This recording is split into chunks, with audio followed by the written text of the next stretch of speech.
तो हम Henry law के न्यूमेरिकल्स कर रहे थे। इसमें ये न्यूमेरिकल दोबारा से देख लेते हैं, ये एनसीईआरटी का भी है। इसमें ये कह रहे हैं कि if nitrogen gas is bubbled through water, how many millimoles of nitrogen gas would dissolve in 1 litre of water. ये कह रहे हैं कि अगर आप नाइट्रोजन गैस को पानी में बबल कराते हैं तो आपको ये बताना है कि अगर टेम्परेचर 293 केल्विन होगा तो कितने मोल्स जो हैं नाइट्रोजन के वो 1 लीटर पानी में घुल जाएंगे। मतलब ये मिली मोल्स निकालने हैं। मैंने आपको कहा था हिंट में, मैंने ये कहा था कि आप मिली मोल का मतलब है आपको नंबर ऑफ मोल्स निकालने हैं। नंबर ऑफ मोल्स जो है वो मोल में आ जाएगा। सपोज मान लो आंसर आ गया, सपोज मान लीजिए आंसर आ गया 5 मोल, तो आप इसको मिली मोल में कैसे कन्वर्ट करेंगे, क्योंकि आप मिली मोल छोटा होता है तो 10⁻³ से मल्टीप्लाई कर देंगे, ये मिली मोल में कन्वर्ट हो जाएगा। तो इसका मतलब क्वेश्चन में आपको कह रहे हैं कि you have to find out number of moles of nitrogen. जैसे पेपर में होता है ना कि मास निकालिए, अगर मैं कह रही हूँ मास निकालिए तो आप कोई भी यूनिट चलेगी, लेकिन अगर मैं कह रही हूँ कि मास निकालिए ग्राम में तो आप ग्राम में ही निकालेंगे ना, पहले चाहे केजी में निकल आए। तो सिमिलरली यहाँ पे नंबर ऑफ मोल्स निकालने हैं, पर यूनिट मिली मोल होनी चाहिए। तो ये हमने कल बताया था। उसके बाद बेटा आगे दिया हुआ है कि assume that nitrogen exert partial pressure of 0.987 बार। ये कह रहे हैं आप एज्यूम करिए कि जो ये नाइट्रोजन है इसका पार्शियल प्रेशर इस टेम्परेचर पे 0.987 बार है।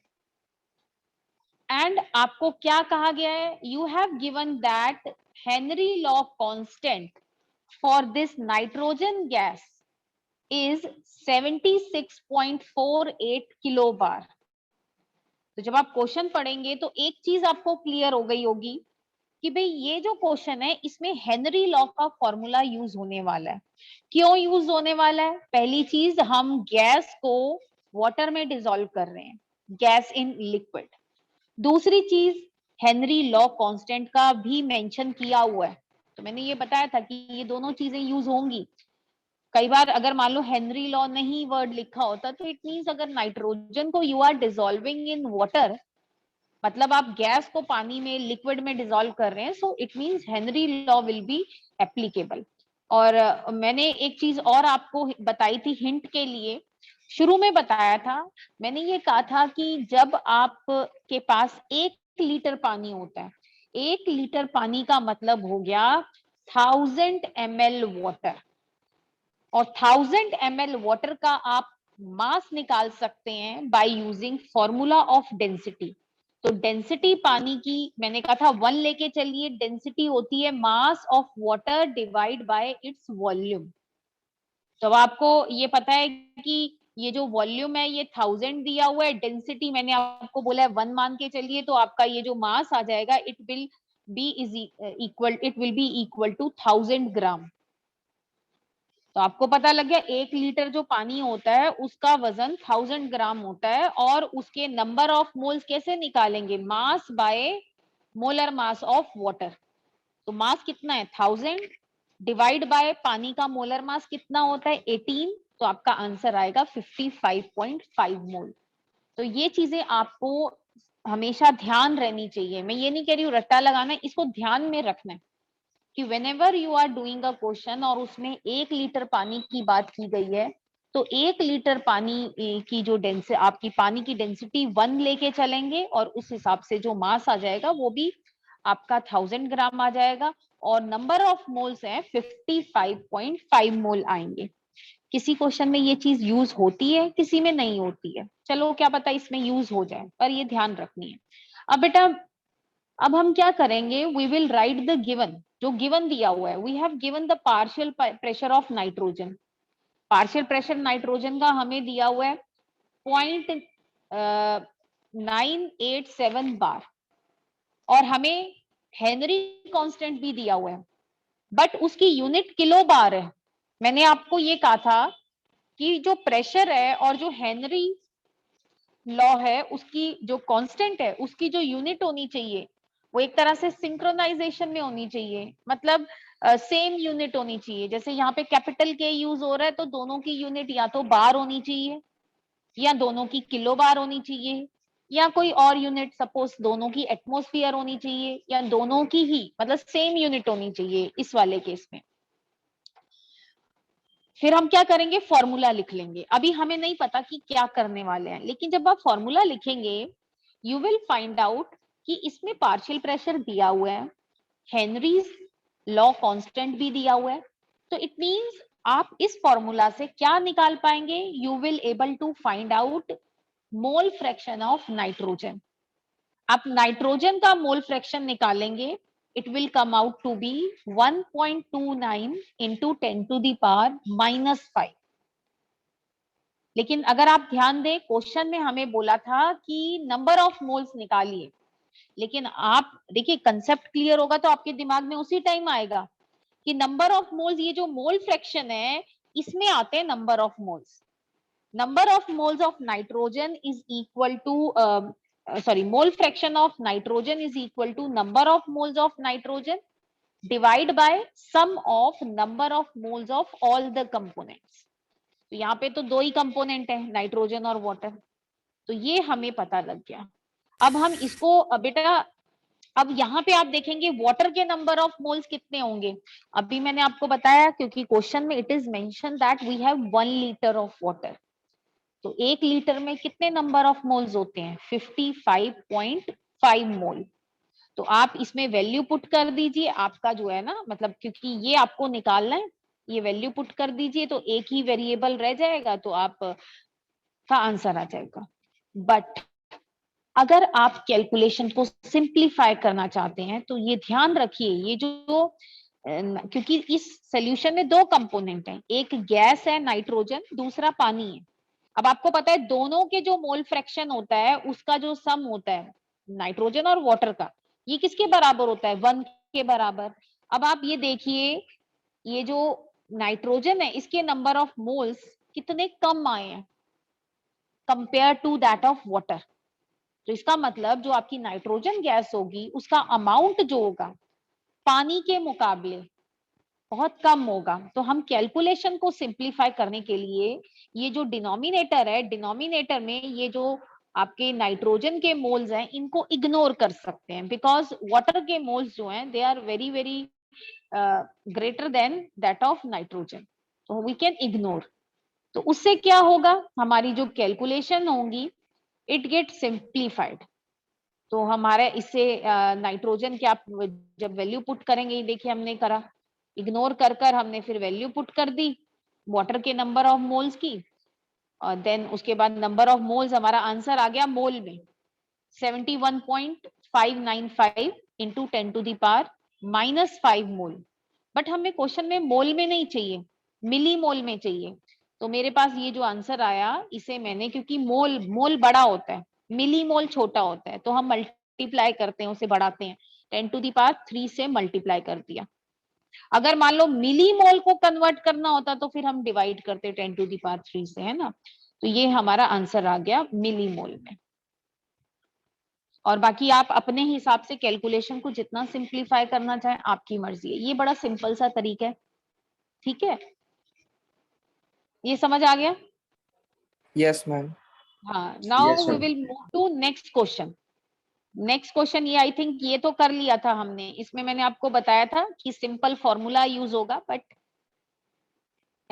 लेकिन कौन सा फॉर्मूला यूज होगा, हेनरी लॉ कांस्टेंट की यूनिट देखिए, पर एटमॉस्फेयर। इसका मतलब पर एटमॉस्फेयर है, तो ये जो हेनरी कांस्टेंट होगा इट विल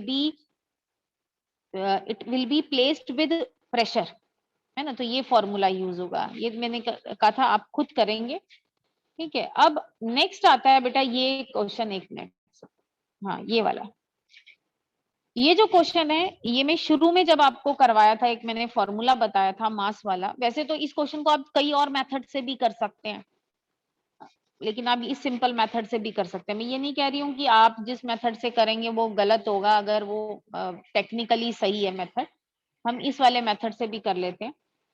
ये एक ही क्वेश्चन दिया हुआ है, इसमें ये कहा गया है कि आपके पास इथेन है, इथेन का पार्शियल प्रेशर दिया हुआ है 1 बार है। कब 1 बार है? जब आप ये जो इथेन, ये जो गैस है, क्योंकि प्रेशर जो है ना, अगर कोई बच्चा बोले मैम प्रेशर, प्रेशर बेटा वो हमेशा गैस का होता है, या अगर आप देखिए जो वॉलेटाइल कंपोनेंट होते हैं, जो लिक्विड होते हैं, उनका होता है। सॉलिड चीज का प्रेशर नहीं होता है पार्शियल प्रेशर, ठीक है ना। चलो इधर देख लेते हैं। इथेन तो वैसे भी गैस होती है। ये आप देखिए, ये कह रहे हैं कि अगर मैं सेचुरेटेड सोल्यूशन में 6.56 इंटू 10⁻⁻² ग्राम इथेन डिसॉल्व कर दूं, घोल दूं, तो जो है इसका प्रेशर कितना आता है? 1 बार आता है। और अगर इसी सोल्यूशन में मैं 5 इंटू 10⁻⁻² ग्राम इथेन लेके चलती हूँ, तो पार्शियल प्रेशर गैस का हमें निकालना है, मतलब दूसरी कंडीशन में निकालना है। अब आप बताइए, क्या इसमें ये बोला गया है, ये बोलना जरूरी है कि टेम्परेचर डिफरेंट है? क्या कहीं पे मेंशन है? नहीं मैम। जब नो मेंशन मैम। नहीं है तो इसका मतलब, और गैस सेम है। Yes ma'am. Yes ma'am. और अगर आप देखिए तो सॉल्वेंट भी सेम ही होगा, क्योंकि सॉल्वेंट के बारे में उन्होंने कुछ ऐसी बात करी नहीं है। मैंने कहा जब भी मेंशन किया होता है तो इसका मतलब मैम वो वाटर वाटर है। ही होता है ना। तो आपका ये जो है इसको हम दो तरीके से कर सकते हैं। एक तो ये तरीका है, दूसरे में ना थोड़ा सा आपको डेरिवेशन करनी पड़ेगी। मोल फ्रैक्शन वाला जब आप करेंगे ना, ये मैं आपको थोड़ा सा बता देती हूँ। एक कंडीशन 1 होगा, ये थोड़ा सा उसमें फर्क हो जाता है, लेकिन आप इसी से करें तो ज्यादा बेटर है। अच्छा, अब यहाँ पे मैं शुरू में ही हिंट बता देती हूँ, क्योंकि बेटा दो कंडीशन है, ध्यान से सुनिएगा। दो अलग अलग कंडीशन है, एक कंडीशन 1 है, एक कंडीशन 2 है। एक में इथेन जो है वो 6.56 ग्राम इंटू 56 इंटू 10⁻⁻² ग्राम है, और दूसरे कंडीशन में 5 इंटू 10⁻⁻² ग्राम। लेकिन दोनों में एक चीज कॉमन है, दोनों कंडीशन में, एक तो गैस सेम है, ऊपर से टेम्परेचर सेम है, सॉल्वेंट भी सेम ही हुआ। अब जब गैस सेम होती है तो उसका जो आपको ध्यान होगा, मैंने कहा था हेनरी लॉ कांस्टेंट क्या होगा?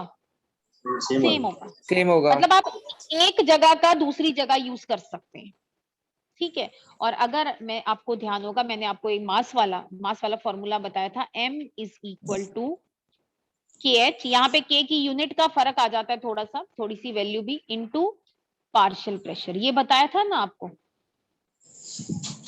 है ना। तो यहाँ पे आप ये दो कंडीशन ले लीजिए। अब दो कंडीशन में मैंने पहले गिवन लिख लिया है। अब जो मैंने गिवन लिखा है, तो पहले में मास लिख लिया, गिवन है, दूसरे में भी मास गिवन है, ठीक है। और पहले का जो है ये पार्शियल प्रेशर दिया हुआ है 1 बार, दूसरे का निकालना है। तो मैंने एक को, देखो दोनों को अलग अलग करने के लिए एक को दूसरे वाले के ऊपर मैंने यहाँ पे डैश डाल दिया। आप 1 2 भी लिख सकते हैं अलग अलग कंडीशंस में, है ना। तो मैंने ऊपर डैश डाल दिया, अगर आप ध्यान से देखें। ज्यादा हो तो आप इसको ऐसे, इसको यहाँ पे 2 लिख दें, इसको 1 लिख दें, है ना, आपकी मर्जी है। पर मैंने यहाँ पे अलग अलग करने के लिए, अब बेटा मैंने क्या किया, फिर फॉर्मूले में पुट कर दिया। अब आप ये देखिए, पहले में मुझे मास गिवन है, मैंने मास गिवन, KH मुझे नहीं पता, प्रेशर गिवन है। दूसरे में मास गिवन है, बाकी KH और ये प्रेशर नहीं पता। अब मैं क्या करूंगी, इन दोनों को डिवाइड कर दूंगी, 1 डिवाइड बाय 2 या 2 डिवाइड बाय 1। तो आपको KH निकालने की जरूरत नहीं है। अब कोई बच्चा बोले मैम यहाँ पे मैं कैलकुलेशन कर लूंगा KH की, तो बेटा कैलकुलेशन करोगे तो टाइम वेस्ट होगा ना बहुत ज्यादा। आप कर सकते हैं कि यहाँ पे कैलकुलेशन करके फिर वो वैल्यू यहाँ पुट कर दें। इससे बेटर क्या है, हमें वैल्यू इसको डिवाइड कर दें। जब आप डिवाइड करेंगे तो आप ये देखेंगे कि ये जो वैल्यू है, क्योंकि ये जो है KH से KH केएच कट कट जाएगा, जाएगा। और यहाँ पे आपका प्रेशर आ जाएगा बार में, ठीक है। तो ये क्वेश्चन जो है इसको ध्यान से देख लीजिएगा। ये एनसीईआरटी में बेटा एक ही दिया हुआ है, इसके साथ का कोई और क्वेश्चन नहीं दिया हुआ है। और इवन जो बुक्स हैं, जो आपके रिफ्रेशर्स हैं, उनमें भी ये सिर्फ वही क्वेश्चन रिपीट किया हुआ है, और कोई क्वेश्चन नहीं दिया हुआ। तो इट मींस ये आप कर लीजिएगा, ये जो आपके एमसीक्यू के क्वेश्चन आते हैं उसमें आ सकता है, ठीक है। Okay ma'am. ठीक है बेटा। अब नेक्स्ट, अब आपको मैं काम दूंगी थोड़ा सा, करने के लिए, ये कुछ हिंट भी दूंगी साथ में। अब यहाँ दोबारा इसी पेज पे चलते हैं, यहाँ पे रुक। क्वेश्चन 1 हम कर चुके हैं, क्वेश्चन 2 करवा दिया, क्वेश्चन 3 भी करवा दिया, ये ना हम कर चुके हैं 1 2 3 एंड 4। अब आता है बेटा क्वेश्चन नंबर 5, इसको मैं सिर्फ हिंट बताऊंगी आपको। क्वेश्चन 5 को आप ध्यान से पढ़ेंगे।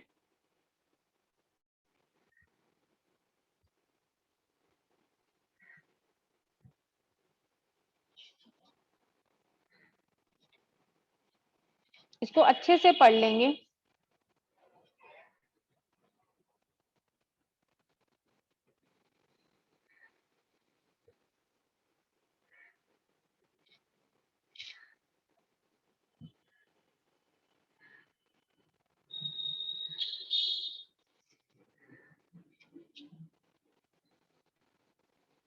ठीक है, जब आप इस क्वेश्चन को देखेंगे, ये कह रहे हैं कि H2S गैस है।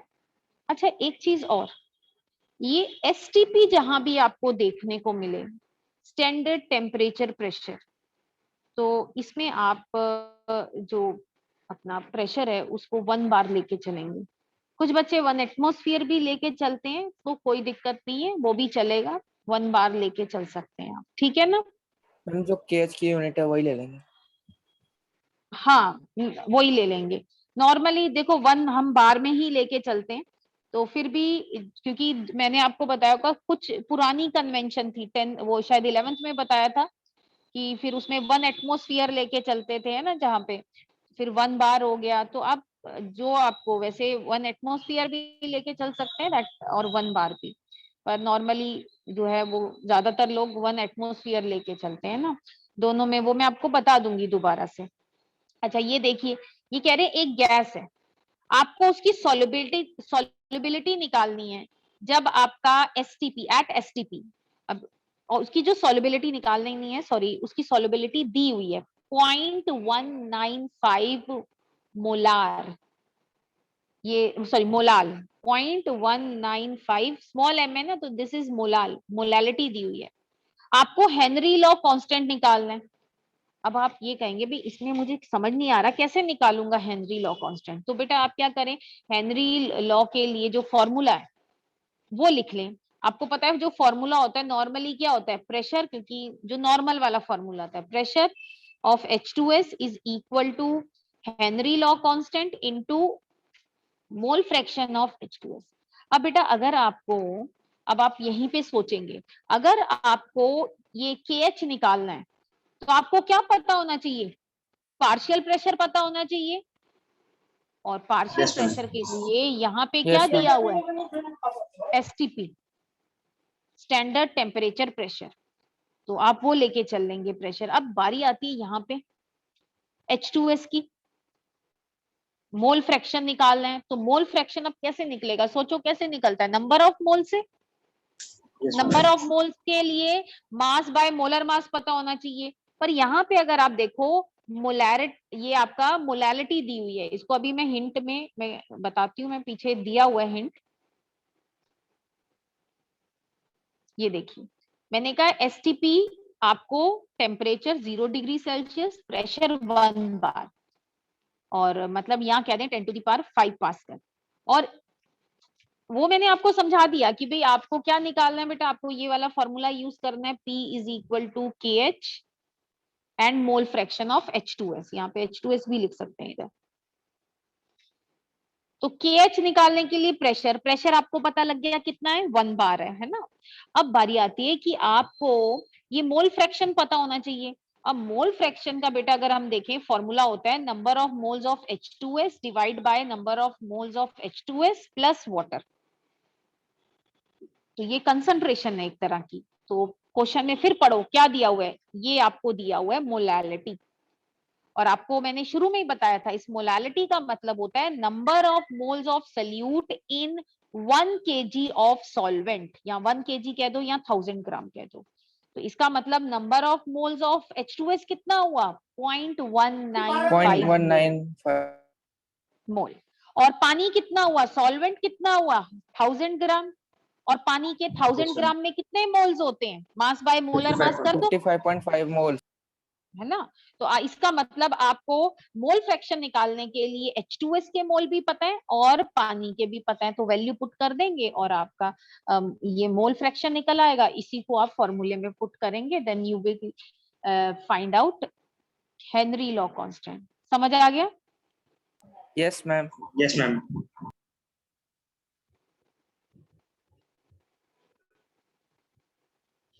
अब नेक्स्ट आपका आता है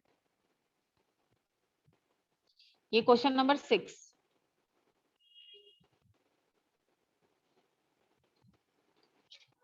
क्वेश्चन 6 में ये कह रहे हैं, इसे पढ़ लीजिए। Henry law constant for carbon dioxide in water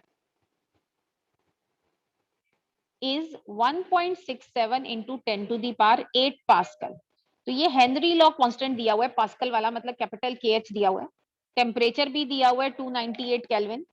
आपको निकालना है कि 500 ml सोडा वाटर में, क्योंकि देखिए जो गैसेस होती है ना उनका हम ये मान के ही चलते हैं कि भाई उनका जो मोल फ्रैक्शन होता है एज कंपेयर टू वाटर बहुत ही कम होता है ना, तो हम ये मान के चल सकते हैं कि 500 ml सॉल्वेंट ही है उसमें, है ना। आप कहें कि मैम ये तो सोल्यूशन का वॉल्यूम दे रखा है, सोल्यूशन का वॉल्यूम क्या होता है?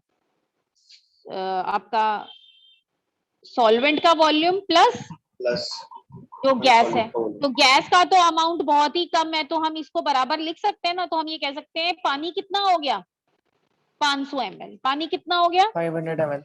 500। तो 500 ml में कितने मोल्स होते हैं?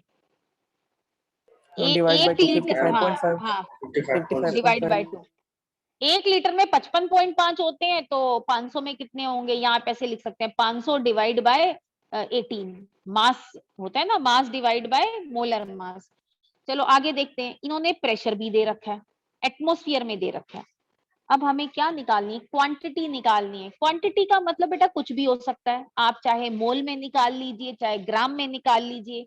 अब यहाँ पे अगर आप देखें हेनरी लॉ कांस्टेंट की बात की गई है, मतलब यहाँ पे हेनरी लॉ कांस्टेंट की यूनिट का भी ध्यान रखें, प्रेशर वाली यूनिट है, मतलब प्रेशर के सामने लिखेंगे इसे, P is equal to KH and mole fraction. तो यहाँ पे अगर हम चाहें तो इधर आप मेंशन कर सकते हैं कार्बन डाइऑक्साइड को, है ना, कि this is partial pressure of carbon dioxide and mole fraction of carbon dioxide. अब आप देखिए, ध्यान से देखिएगा। तो बेटा मुझे क्या निकालना है? कार्बन डाइऑक्साइड की क्वांटिटी निकालनी है कि 500 ml में कितनी होगी। अब आप इस फॉर्मूले को अगर चेक करेंगे तो आपको, आप कहेंगे मुझे प्रेशर दिया हुआ है मैम, कितना दिया हुआ है यहाँ पे 2.5। कोई बच्चा कहेगा हेनरी लॉ कांस्टेंट भी दिया हुआ है, मैं वो वैल्यू पुट कर दूंगा। लेकिन रुकिए, यूनिट पे ध्यान दीजिए, दोनों की यूनिट सेम है या अलग अलग है? अलग अलग है मैम। अलग है। तो इसका मतलब दोनों में से किसी एक को चेंज करिए, या तो पास्कल को कन्वर्ट कर दीजिए एटमॉस्फेयर में, KH की यूनिट को, है ना। दोनों की आप यूनिट देखिए, है तो दोनों की प्रेशर की यूनिट, पर दोनों सेम उस पे स्केल पे नहीं है। तो या तो दोनों में से किसी एक को पास्कल, या तो ये KH को एटमॉस्फेयर में कन्वर्ट कर दीजिए या फिर प्रेशर को, जो आपको आसान लगे। तो ये आप याद रख लीजिएगा, ठीक है ना, कि 1 bar is equal to 10 to the power 5 pascal. ठीक है, अब हम क्या करेंगे? अब हमें मोल फ्रैक्शन पता लग जाएगा कार्बन डाइऑक्साइड का। मतलब हमें क्या पता लगेगा? Number of moles of carbon dioxide divide by carbon dioxide plus water. तो आप क्या करेंगे? वाटर की जगह पे वाटर के मोल फ्रैक्शन पुट कर दीजिए। वो मैंने आपको बताया था कितना आएगा, 55.5 बाय 2 आ जाएगा। मैम वैसे इसका हाँ आंसर ठीक है ना, 27.75 आ रहा है। हाँ हाँ वो लिख दीजिएगा आप, ठीक है, 27.7। 75।